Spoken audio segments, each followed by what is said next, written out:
Hi dear student, कल हमने lecture को जिस पॉइंट पे छोड़ा था हमने स्टार्ट लिया था इस क्वेश्चन से कि व्हाट इज़ बायोलॉजी।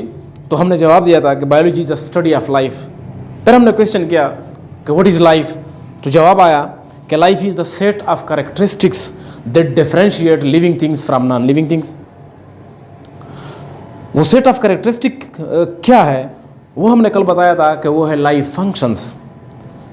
आज उन्हीं लाइफ फंक्शंस को जो कि लाइफ के कैरेक्टर्स हैं, उन लाइफ फंक्शंस को हम बुनियाद बनाकर लिविंग थिंग्स और नॉन लिविंग थिंग्स को डिफरेंशिएट करने की कोशिश करेंगे कि हम बायोलॉजी के अंदर, साइंस के अंदर ये फैसला किस तरह करते होते हैं कि ये जो बॉडी है ये लिविंग बॉडी है और ये जो बॉडी है ये नॉन लिविंग मटीरियल बॉडी है। हमारा जो मटीरियल वर्ल्ड है ये जाहिर सी बात है दो पार्ट से मुश्तमिल है, लिविंग एंड नॉन लिविंग। तो ये फैसला हम किस तरह करेंगे बायोलॉजी में लाइफ फंक्शंस को बुनियाद बनाकर। और ये बात याद रखें कि इस लेक्चर के एंड में, बिल्कुल एंड में, वो बुनियादी पॉइंट मैं बताऊंगा जहाँ से हमारा कल का लेक्चर भी स्टार्ट होगा।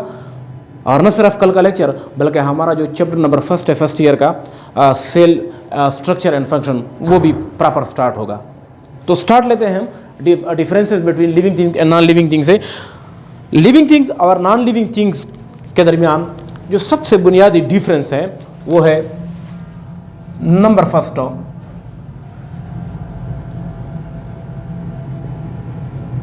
रिप्रोडक्शन। रिप्रोडक्शन किसी भी जानदार का सबसे बुनियादी कैरेक्टर है। अगर आपसे कोई पूछे कि जानदार के अंदर बहुत सारे लाइफ फंक्शन हैं जिनकी लिस्ट हम अभी पढ़ेंगे, तो उन बुनियादी कैरेक्टर्स में सबसे बुनियादी कैरेक्टर जो है वो रिप्रोडक्शन का है, क्योंकि ये तमाम ऑर्गेनिज्म के अंदर कॉमन भी है और ऑर्गेनिज्म के तमाम फंक्शंस का बुनियादी मकसद भी यही फंक्शन है कि हम रिप्रोडक्शन कर सके, हम बच्चे पैदा कर सके। रिप्रोडक्शन हम डिफाइन किस तरह करते हैं? द एबिलिटी टू प्रोड्यूस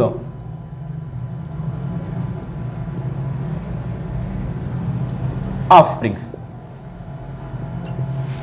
अगर हम देखें नॉन लिविंग थिंग्स को तो उनमें ये जो प्रॉपर्टी है रिप्रोडक्शन की, ये प्रॉपर्टी मौजूद, ये कैरेक्टर मौजूद, ये लाइफ फंक्शन मौजूद नहीं होता। रिप्रोडक्शन हमने डिफाइन किया कि किसी ऑर्गेनिज्म की ये वो काबिलियत है, वो अहलियत है जिससे वो बच्चे पैदा कर सके। सवाल ये पैदा होता है कि ऑर्गेनिज्म बच्चे पैदा क्यों करते हैं? रिप्रोडक्शन के तीन बुनियादी मकसद होते हैं। एक मकसद होता है सर्वाइवल ऑफ द स्पीशी, कि हर जानदार के अंदर यह ख्वाहिश होती है कि उसकी जो नस्ल है, उसकी जो स्पीशी है वो दुनिया के अंदर बरकरार है, तादम क़यामत बरकरार है, तो उसके लिए वो बच्चे पैदा करते हैं। रिप्रोडक्शन का दूसरा मकसद जिसके लिए ऑर्गेनिज्म रिप्रोडक्शन करते हैं वो है transfer of characters. Her organism की यह ख्वाहिश होती है, डीएनए के अंदर ये इंट्रिंसिक प्रॉपर्टी है, यह ख्वाहिश होती है ऑर्गेनिज्म की कि वो अपने कैरेक्टर्स को अगले नस्ल में मुंतकिल करे, अपने बच्चों में मुंतकिल करे। उसके लिए वो बच्चे पैदा करते हैं। अपने डीएनए को, अपने कैरेक्टर को अगली नस्लों तक मुंतकिल करने के लिए वो रिप्रोडक्शन करते हैं। रिप्रोडक्शन का तीसरा बुनियादी मकसद वेरिएशन होता है, जो कि सेक्सुअल रिप्रोडक्शन का बुनियादी मकसद है कि ऑर्गेनिज्म की ये ख्वाहिश भी होती है कि उनके बच्चे ऐसे पैदा हो कि वो नए तब्दील होने वाले माहौल के साथ एडजस्ट कर सके। तो उसके लिए ऑर्गेनिज्म के अंदर ज़रूरी है कि ऑर्गेनिज्म का बुनियादी ढांचा, बुनियादी खासियत वालिदैन की तरह ही हो, लेकिन उसमें थोड़ी बहुत तब्दीलियाँ भी हो, अपने वालिदैन से इख्तिलाफ भी हो थोड़ा बहुत। तो उस इख्तिलाफ को हम वेरिएशन कहते हैं और ये भी रिप्रोडक्शन का एक तीसरा फंक्शन है। लिविंग थिंग्स और नॉन लिविंग थिंग्स के दरमियान दूसरा जो बुनियादी फ़र्क है लाइफ फंक्शंस का, दैट इज नंबर 2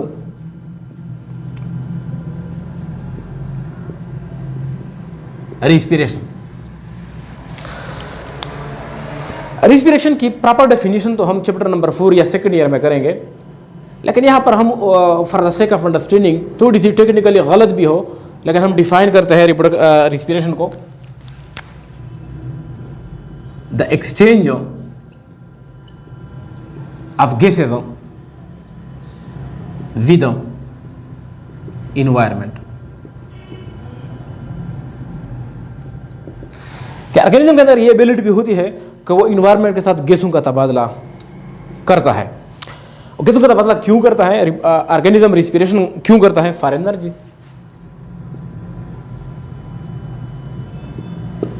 ऑर्गेनिज्म को लाइफ फंक्शन सरंजाम देने के लिए एनर्जी चाहिए होती है।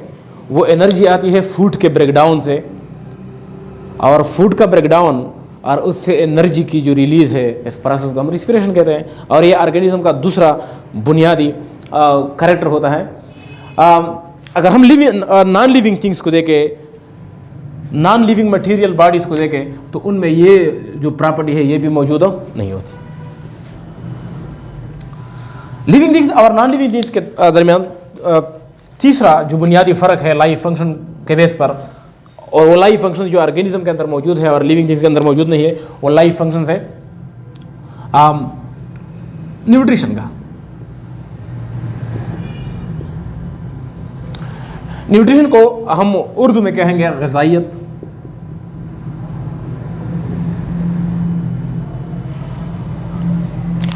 ऑब्टेनिंग ऑफ फूड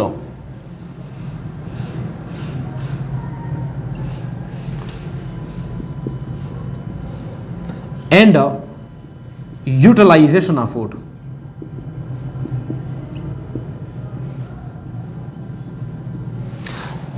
कि ऑर्गेनिज्म खुराक किस तरह हासिल करते हैं और फिर उस खुराक को किस तरह इस्तेमाल में लाते हैं अपने बॉडी के फंक्शंस के लिए, अपने बॉडी के ग्रोथ के लिए, अपने डेवलपमेंट के लिए। उस खुराक को किस तरह बरोए कार लाते हैं ऑर्गेनिज्म। इस प्रॉपर्टी को, इस एबिलिटी को, इस लाइफ फंक्शन को हम न्यूट्रिशन कहते हैं। फॉर एग्जाम्पल फूड किस तरह हासिल करते हैं, इसका क्या मतलब है? अगर हम इस यार्ड स्टिक के ऊपर प्लांट्स को देखें तो हम प्लांट को कहते हैं कि प्लांट ऑटोट्राफ है। वो खुराक हासिल करते हैं फोटोसिंथेसिस के जरिए, अपनी खुराक खुद तैयार करते हैं। एनिमल को हम देखें तो वो हेटेरोट्राफ है।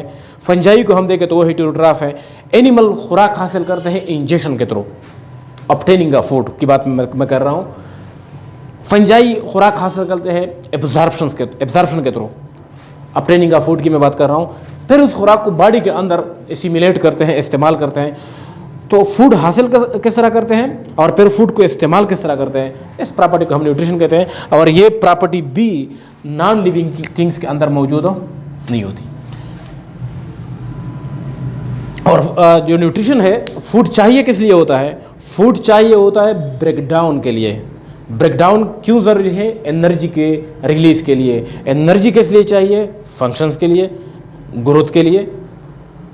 लाइफ फंक्शन को अंजाम देने के लिए एनर्जी की ज़रूरत है। एनर्जी रिलीज़ होगी जब रिस्पिरेशन होगी, फूड मॉलिक्यूल की ब्रेकडाउन होगी, और फूड मॉलिक्यूल बॉडी के अंदर तब आएंगे जब न्यूट्रिशन होगी। नंबर 4 जो लाइफ फंक्शंस हैं, जो लाइफ फंक्शन की लिस्ट में नंबर 4 पे है, वो है सेंसिटिविटी।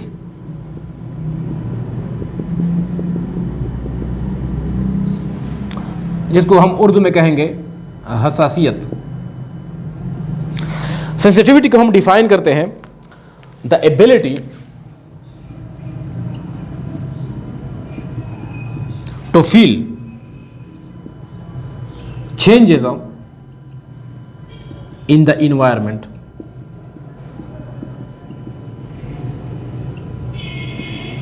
कि ऑर्गेनिज्म माहौल में होने वाली तब्दीलियों को महसूस करते हैं। माहौल के अंदर क्या क्या तब्दीली होती है? वो टेम्परेचर की तब्दीली है, वाटर की कमी है, ज़्यादती है, लाइट की कमी है, ज़्यादती है, केमिकल कंसंट्रेशन में चेंजेस है, सेलेनिटी में चेंजेस है। इन सारी चीज़ों को महसूस करने की जो एबिलिटी है ऑर्गेनिज्म के अंदर, वो सेंसिटिविटी है।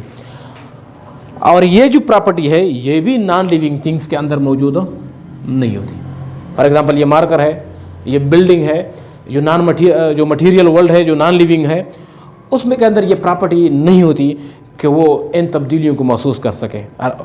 माहौल जो है वो तब्दील होता रहता है, ऑर्गेनिज्म उन तब्दीलियों को महसूस करते हैं, और न सिर्फ महसूस करते हैं बल्कि उन तब्दीलियों को जवाब भी देते हैं। और उस जवाब को हम कहते हैं नंबर 5 लाइफ फंक्शन,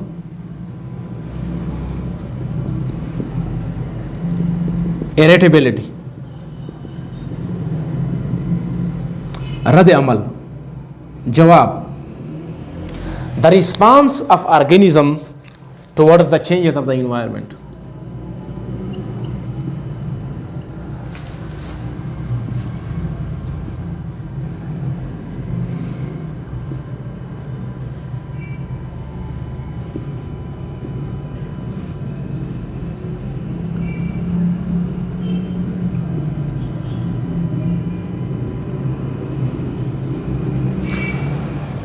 ऑर्गेनिज्म के अंदर न सिर्फ ये प्रॉपर्टी है कि वो माहौल में होने वाली तब्दीलियों को महसूस कर सके, जिसको हमने सेंसिटिविटी कहा, लेकिन साथ साथ ये भी ज़रूरी है कि उन तब्दीलियों को जवाब भी दिया जाए, और उस जवाब की एबिलिटी को हम कहते हैं इरिटेबिलिटी। अगर ऑर्गेनिज्म सिर्फ तब्दीलियों को महसूस करे और उसको जवाब न दे, उन तब्दीलियों को न्यूट्रलाइज न करे, तो ऑर्गेनिज्म का इन्वायरमेंट के अंदर सर्वाइवल मुश्किल हो जाता है। ऑर्गेनिज्म ने एक इन्वायरमेंट में सर्वाइवल करना है, इन्वायरमेंट चेंज हो रहा होता है, फ्लक्चुएट करता है इन्वायरमेंट, तो उन तब्दीलियों को महसूस करने के बाद ज़रूरी है कि ऑर्गेनिज्म उन तब्दीलियों को जवाब देते हैं। जैसे गर्मी होती है तो हमारी जो बॉडी है गर्मी महसूस करती है, ये सेंसिटिविटी है। स्वीटिंग होती है, ये इरिटेबिलिटी है। अगर हम स्वीटिंग न करें तो हम गर्मी से मर जाए। ऑर्गेनिज्म का अगर इन्वायरमेंट सर्वाइवल करना है तो पहले तब्दीली को महसूस करना और फिर उन तब्दीली को जवाब भी देना पड़ेगा। नॉन लिविंग थिंग्स के अंदर चूंकि सेंसिटिविटी नहीं होती तो साथ में इरिटेबिलिटी भी नहीं होती, क्योंकि इरिटेबिलिटी के लिए सेंसिटिविटी ज़रूरी होती है। ऑर्गेनिज्म का जो छोटा लाइफ फंक्शन है जिसको हम कहेंगे excretion.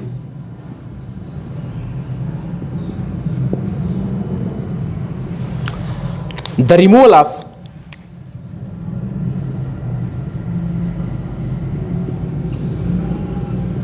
waste and toxic materials from body।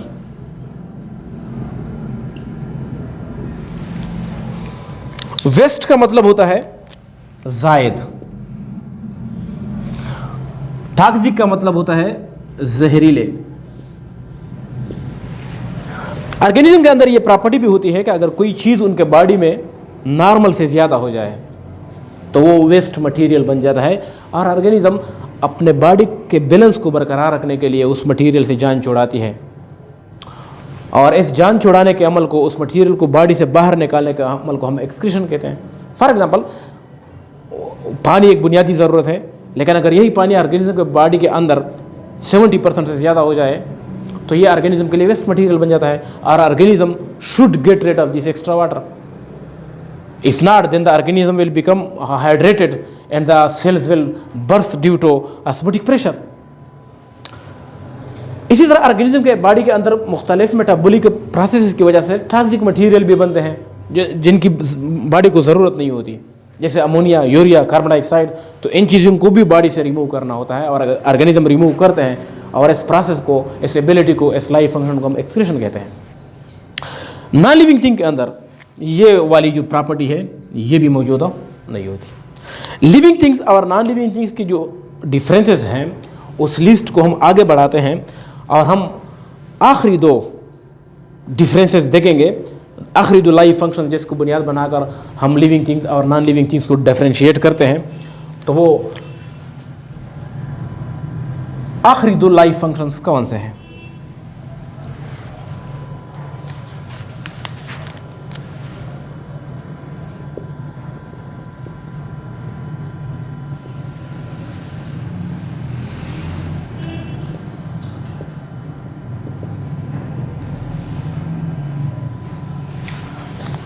Number 7 पे आ रहा है हमारे साथ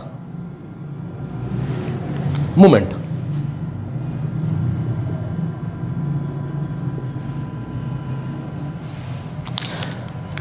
the ability, the change of position of the body parts और होल बॉडी। ऑर्गेनिज्म के अंदर ये प्रॉपर्टी भी होती है सेल्फ ड्रिवन मूवमेंट की, कि वो अपने जिस्म के हिस्सों की या अपनी पूरी बॉडी के पोजीशन को तब्दील कर सकता है। अगर ऑर्गेनिज्म सिर्फ बॉडी पार्ट्स के पोजीशन को तब्दील कर रहा होता है तो ये मूवमेंट है। अगर ऑर्गेनिज्म अपनी पूरी बॉडी को एक पॉइंट से दूसरे पॉइंट तक मुंतकिल कर सकता है तो ये लोकोमोशन है। एनिमल के अंदर लोकोमोशन और मूवमेंट दोनों प्रॉपर्टीज मौजूद होते हैं, और प्लांट के अंदर सिर्फ मूवमेंट की होती है, लोकोमोशन की प्रॉपर्टी मौजूद नहीं होती। इस तरह की जो सेल्फ ड्रिवन मूवमेंट है, न्यू सेल्फ ड्रिवन मूवमेंट, ये नॉन लिविंग थिंग के अंदर मौजूद नहीं होती। सेल ड्रिवन मूवमेंट का क्या मतलब है कि ऑर्गेनिज्म जो मूवमेंट कर रहे होते हैं, जो लोकोमोशन कर रहे होते हैं, उनके लिए वो खुद से फूड तैयार करते हैं या फूड बाहर से लेते हैं। उस फूड की ब्रेकडाउन होती है, उससे एनर्जी रिलीज होती है, उस एनर्जी को बरकरार लाकर ऑर्गेनिज्म मूवमेंट करते हैं। इस तरह की प्रॉपर्टी हाल दो कि नॉन लिविंग थिंग के अंदर मूवमेंट होती है। जिस तरह गाड़ी जा रही होती है तो वो भी मूवमेंट है, पंखा घूम रहा होता है ये भी मूवमेंट है, लेकिन ये सेल ड्रिवन मूवमेंट्स नहीं है। पंखा चल रहा होता है, इंसान उसको ऑन करता है, बाहर से उसको एनर्जी सप्लाई करता है, एक्सटर्नल फैक्टर्स की वजह से वो मूवमेंट कर रहा होता है। गाड़ी जा रही होती है तो इंसान ही उसको चला रहा होता है या इंसान ने उसको फीड किया होता है, तो उस फ्यूल को इस्तेमाल करके वो आगे जा रहा होता है। उसकी कोई अपनी कैपेबिलिटी नहीं है। बिल फ़र्ज़ महाल अगर हम ये कहें भी कि बेजान के अंदर हरकत की एबिलिटी मौजूद है, तो इस एक एबिलिटी की बुनियाद बनाकर तो हम उसको लिविंग थिंग नहीं कहेंगे। बाकी जो प्रॉपर्टीज़ है वो तो मौजूद नहीं है। गाड़ी के अंदर न्यूट्रिशन है, सेंसिटिविटी, ये वाली चीज़ तो मौजूद नहीं है। तो इस तरह की सेल्फ ड्रिवन मूवमेंट कि खुद से फूड लेना, उसकी ब्रेकडाउन, उससे एनर्जी का जो अखराज है और उस एनर्जी को इस्तेमाल करके मूवमेंट करना, ये प्रॉपर्टी सिर्फ ऑर्गेनिज्म के अंदर मौजूद होती है। आखिरी जो लाइफ फंक्शंस है, जिसको बुनियाद बनाकर हम लिविंग थिंग और नॉन लिविंग थिंग्स को डिफरेंशिएट कर रहे हैं, नंबर 8 पे हमारे पास आ रहा है ग्रोथ। ग्रोथ को बायोलॉजी के अंदर बहुत सी जगहों पर मेरे ख्याल में गलत डिफाइन किया जाता है। इंक्रीज इन बॉडी साइज, इस तरह की डिफिनीशन ठीक नहीं है। ग्रोथ की बायोलॉजिकल डिफिनीशन किस तरह पॉसिबल है? The irreversible increase in body size due to cell division and cell maturation.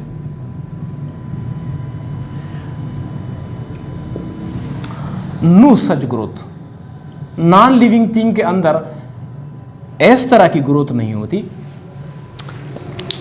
Organism के बॉडी में अगर इजाफा हो रहा है, साइज में इजाफा हो रहा है, तो वो सेल डिवीजन की वजह से, सेल के काउंट में, सेल के नंबर में इजाफा हो रहा है और सेल मटेरियल एकमुलेट कर रहा होता है। वो मटेरियल के एकमुलेशन से सेल मैच्योर हो रहा होता है, सेल के साइज में इजाफा हो रहा है, तो वो इजाफे को हम ग्रोथ कहेंगे। बायोलॉजिकल जो ग्रोथ है उसमें दो प्रॉपर्टीज़ है। नंबर 1 प्रॉपर्टी कि वो इरिवर्सिबल है, फौरन सेकंड के बाद, मिनट के बाद या घंटों के बाद वो जो ग्रोथ है वो रिवर्स नहीं होगी, वो इंक्रीज रिवर्स नहीं होगी। नंबर 2 वो इंक्रीज होगी सेल डिवीजन और सेल मैच्योरेशन की वजह से। इस तरह तो ग्रोथ नॉन लिविंग थिंग्स के अंदर भी हो रही होती हैं। जैसे एक पत्थर है, पानी के अंदर पड़ा हुआ है, पानी आ रहा है, साल्ट या मिनरल पत्थर के साथ जुड़ रहे होते हैं, तो पत्थर के साइज में इजाफा हो रहा होता है, लेकिन ये बायोलॉजिकल ग्रोथ नहीं है। क्यों नहीं है? नंबर 1 ये सेल डिवीजन की वजह से नहीं है। नंबर 2 ये ग्रोथ एक्सटर्नल फैक्टर्स की वजह से हो रहा है। वाटर फोर्स है, वाटर करंट है जो मटेरियल लाकर पत्थर के साथ मिला रहे होते हैं, तो ये तो एक्सटर्नल फैक्टर की वजह से ये ग्रोथ हो रही है। तो ये ग्रोथ बायोलॉजिकल ग्रोथ नहीं है। जो non living thing, living thing के अंदर की जो ग्रोथ है उसमें ये दो प्रॉपर्टी होगी कि नंबर 1 वो इरिवर्सिबल होगी, नंबर 2 वो सेल डिवीजन और सेल मैच्योरेशन की वजह से होगी। ये बहस लंबी है कि नॉन लिविंग थिंग और non living thing, living things और नॉन लिविंग थिंग के दरमियान ये जो 8 डिफरेंसेस हैं, अगर इस बहस को हम शॉर्ट करना चाहें और आप मुझसे पूछे कि हमें एक वर्ड बताएं जिसको बुनियाद बनाकर हम लिविंग थिंग और नॉन लिविंग थिंग को फाइनल कंक्लूड करें, डिफरेंशिएट करें, लंबी बहस छोड़कर, तो एक पॉइंट क्या हो सकता है कि ये जो सारी बहस है वो समराइज हो और एक ही पॉइंट के अंदर बंद हो जाए। वो एक पॉइंट है cell. That one point is called as cell. कि ऑर्गेनिज्म जो है, लिविंग थिंग जो है, वो सेल्यूलर है, दे हैव सेल। और जो नॉन लिविंग थिंग्स है वो एसेलुलर है। एसेलुलर का मतलब है नो सेल, कि उनके अंदर सेल मौजूद नहीं है। तो ये सारी बहस इसी एक पॉइंट के अंदर आ जाएगी कि लिविंग थिंग और नॉन लिविंग थिंग के अंदर जो सबसे बुनियादी फ़र्क है वो ये है सेल का, कि ऑर्गेनिज्म की बॉडी सेल से बनी होती है और नॉन लिविंग बॉडी के अंदर सेल्स नहीं होते। तो अगर सेल हो, इसका तो ये भी मतलब हुआ कि सेल और लाइफ ये लाज़िम व मलज़ूम है, ये कंडीशनल है एक दूसरे के लिए। तो इस पॉइंट से हमारा तीसरा क्वेश्चन अराइज हो। हमने पहले क्वेश्चन किया कि बायोलॉजी क्या है, तो हमने जवाब दिया कि स्टडी ऑफ लाइफ। लाइफ क्या है, ये प्रॉपर्टीज़, लेकिन ये इन प्रॉपर्टीज़ को हमने सिर्फ एक नाम दिया, सेल। तो हमारा कल का क्वेश्चन होगा व्हाट इज सेल, और इस क्वेश्चन से हम अपने कोर्स का सबसे पहला टॉपिक और पहला chapter cell function and structure start करेंगे। सो स्टे ट्यून्ड, और कल मुलाकात होगी सेल के साथ, सेल के टॉपिक के साथ। अल्लाह हाफ़िज़।